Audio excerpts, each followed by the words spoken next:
It's terrible, about just where math came from. All of the pictures that they've shown out of Africa, they've never really educated the Americans, white or black, about what really goes on in Africa, what some of the cities are really like. And that we're not running around over there with Tarzan, and when they show anything from Africa, even down to today, they pick the worst scenes, the most terrible situations, and they show those. But we have a proud history. But of course, what we did in Egypt 5,000 years ago, or what we did in China 35,000 years ago, is of no benefit if we don't understand what to do today and how that would help us to survive. We discovered the clock.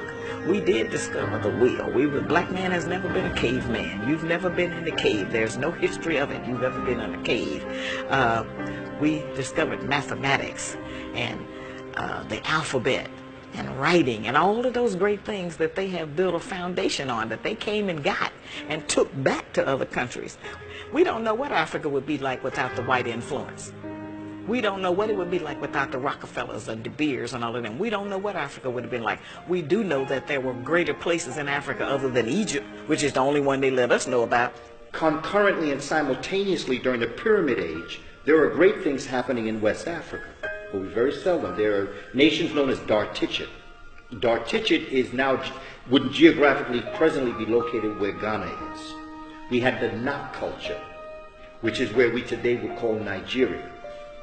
We have the Monomotapan Empire in what today we call Zimbabwe. There are over 300 stone structures in southern Africa. And then you have that great structure in the great Zimbabwe that shows a direct relationship to the Grand Lodge of Luxor in Egypt. You have Puanit, which is in today's Somalia, Ethiopia. You have the Kush empires that are simultaneously happening. When Hatshepsut, the great Pharaoh king, although she was a woman, she was a Pharaoh king, sitting on the throne of Kemet, her cousin sits on the throne of Puanit, or what we call Somalia. There are great things happening historically across the African continent. You have the kingdoms of Kuba and Luba in Central Africa. Mansa Musa was the king of Mali in the 1300s, very wealthy brother. During the dark age of Europe was going through a dark age, Africa was thriving. It was the gold capital. Mansa Musa was considered the wealthiest man on the planet at the time. Mansa Musa had a very well-known pilgrimage to Mecca, where he went to Egypt and went to Mecca and went through Egypt, and he gave out so much gold it threw off the Egyptian economy. In today's terms, Mansa Musa gave away what would be the equivalent of $100 million in gold. The African was the first race to circumnavigate the entire globe. All over Africa, all over the world, the peoples of color that they call Africans, Alkebulanans, we were all over the world. So to say that in Ghana they had the Ashanti, they had, all over, we had powerful dynasties, so innumerable we couldn't even name them. Because remember, we had hundreds of thousands of years, and that's the secret. They cut us off at 6,000 because anything beyond that they could say is mystery. They could say is myth. So when you control the information, which is essentially what they've learned to do, under the Vatican they have about 6 to 8 miles of storage space that have all of our artifacts. And the Virgin Mother being black, all of the faces. We have to take apart the layers that are actually constructed in the lie. They're layered. For instance, you have a discipline in academia called Egyptology. Now, what is Egyptology? They say, well, it's the study of Egypt. Well, no, it's not the study of Egypt. Egyptology was created by the Vatican in order to make sure that there was a screening mechanism in place to explain away the truth that was being excavated every year, that kept giving them proof of who the ancient Kemites were. So Egyptology and Egyptologists are essentially agents of this information.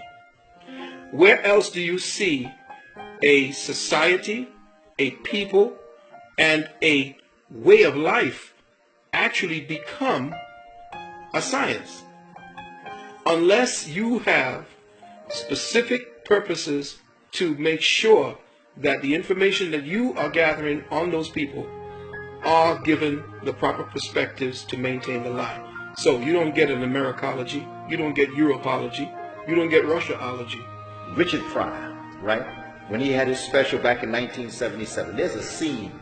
They only allowed him to do 5 shows. In fact, they were rather ignorant because it took them 5 shows to realize what the brother was really doing. Richard Pryor, there's a scene where he goes in to the pyramids, and he is carrying the bags of the archaeologists and the anthropologists who are of European descent.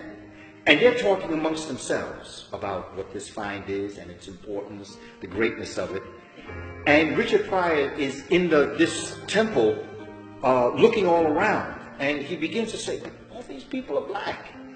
He said, look at that guy over there, that guy look like my uncle. And he's just, it's humorous, but what Richard Pryor is actually talking about is that, these are black people in these pyramids, and these are the people that built these pyramids. He's saying, wait a minute, these people... And then all of a sudden, the camera begins to show the anthropologists of European descent, and they start to nudge each other because they realize, hey, the guy carrying the bags is looking around and he's learning some things in here. So very quietly, you see them backing out of the pyramid, right? And Richard Pryor is still there talking about how great the pyramid is, and then all of a sudden, they show you the door close, and all of a sudden the scene goes black.